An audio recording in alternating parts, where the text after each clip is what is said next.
Welcome to Occupational Therapy and Mental Health's lecture on cognitive behavioral therapy. I'm going to talk for a few minutes about this frame of reference to give you some idea of what it is and how to use it. Cognitive behavioral therapy is based on the work of a psychiatrist, Aaron Beck. There's a couple of assumptions in this theory. It assumes that human behavior is based on what we think and believe. So if we have a thought, often our action follows, and we behave in a certain way based on what we think. The premise of this theory is that people with mental health issues have maladaptive thinking patterns, or negative cognitions, and that's part of the root of why their behaviors are so unsuccessful. Cognitive behavioral therapy helps to treat people and helps them to understand how their negative thinking is impacting their behavior and how that behavior is impacting their life. So for example, if a person is at work and they think to themselves, all I do is work all the time, my boss is never pleased, I always get in trouble, I'm better off staying at home. This would lead most likely to poor work performance or quitting the job altogether, not showing up. And so we would want to think positively and think, if I work really hard, perhaps my boss doesn't seem to value my work. Maybe I'm not working in the right direction. Maybe I can get some feedback and then I can improve. So again, cognitive behavioral frame of reference. What we think impacts what we believe and how we act. Okay? Mental health or mental illness is considered maladaptive thinking patterns and unsuccessful behaviors. So typically we have issues, what we call the cognitive triad of issues resulting in treatment. Now when we're using cognitive behavioral therapy, we're going to be identifying this negative pattern of thinking. And we're going to look for something called the cognitive triad. Negative evaluation of the self, a negative view of the world, and hopelessness about the future. This is going to give us an idea that there's something that we can impact with the theory. So again, to review, we have thoughts. They influence how we think and feel, and then how we behave. An example might be you say hello to a neighbor and the neighbor doesn't respond. That is an event that happens. But your automatic thought might be, she doesn't like me. It might be nobody likes me. And then the irrational end to that might be I'm worthless. That would be a typical cognition of someone who's having negative, pessimistic outlooks. So what we would want to do is see how that thought is actually resulting in negative feelings, anxiety, depression, social avoidance, poor eye contact, and dysfunction in other relationships. The thing that happens often when we're dealing with negative, pessimistic outlooks and worldviews is that they serve to reinforce themselves and cause further isolation and further negative behaviors. So we want to interrupt that pattern, make the client aware of it, and help them to change. So when we're using our cognitive behavioral approach, we're going to be thinking in terms of an A, B, C pattern. Okay, so we want to teach our clients this ABC, activating event, belief, and consequence, and then help them to realize what they're doing at each stage so that they can change. So, an activating event is just something that happens. It doesn't have any value in and of itself, it's just something that occurred. Someone doesn't say hi, someone doesn't return your phone call, you get in a car accident, someone is rude to you. They're not necessarily things that have anything to do with yourself as a person. But then what happens is you have thoughts about what happened. And your thoughts are often patterned for ways that you've acted your whole life or thought your whole life and have developed over time. Right? But we don't always think about these beliefs. We don't always think about the script that plays in our head when something occurs. And so we want to look at what are these beliefs. Often they're unconscious, and we have to teach the client to stop and examine them. Okay? So again, back to that neighbor who didn't say hello. Maybe the neighbor didn't see them. Maybe the neighbor really had to go to the bathroom. There could be any number of reasons that the neighbor did not acknowledge them, and it doesn't necessarily mean that they dislike the person. All right, and then we have thoughts that lead to feeling and actions, and these would be our consequences, so our A, B, C.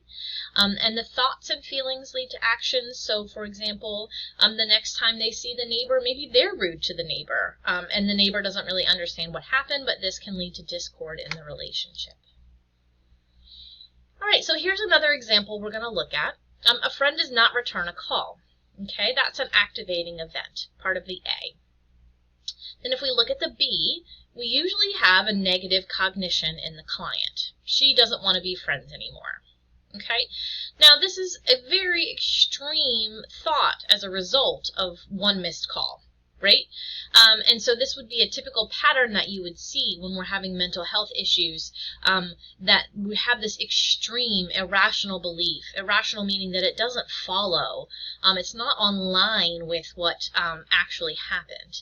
And then the negative consequence is that the client maybe avoids that friend, and maybe doesn't even call other people because they are afraid of being rejected further.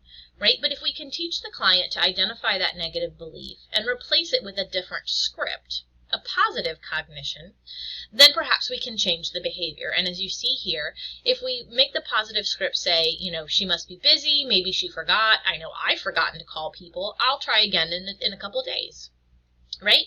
Then it's more likely that the positive consequence would be that the client connects with her friend, they have a good conversation, and the client is reinforced in the fact that that friendship is secure. Okay, so here's an example for just a minute. I'd like you guys to try looking at this activating event and then see if you can come up with a negative cognition leading to a negative consequence. And then a replacement, positive cognition, that would more likely lead to a positive consequence. I'm going to give you just a minute to think about it, and then we'll move on.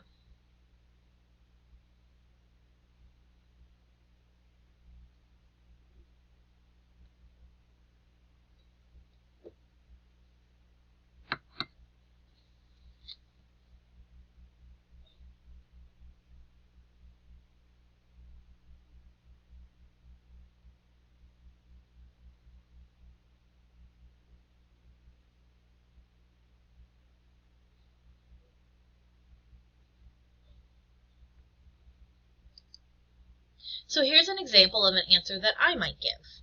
If the activating event is that you as a student receive a C on the paper, a negative cognition might be, wow, I really suck at this. I might as well not try. School clearly just isn't for me. And the negative consequence of that belief is that you're more likely to skip class, put less effort into assignments, and most likely you're going to fail the class. Right? But if we can replace that negative script with a positive one, wow, I blew it. You know, the class is only halfway over though, I can probably still make it out with a good grade. Maybe I should talk to my professor and see why I did so poorly on this assignment, right? Then the consequence of that belief would more likely be that you meet with the professor, get the help and clarification that you need, and that you're able to, you know, pull a B or an A even out of the class, okay?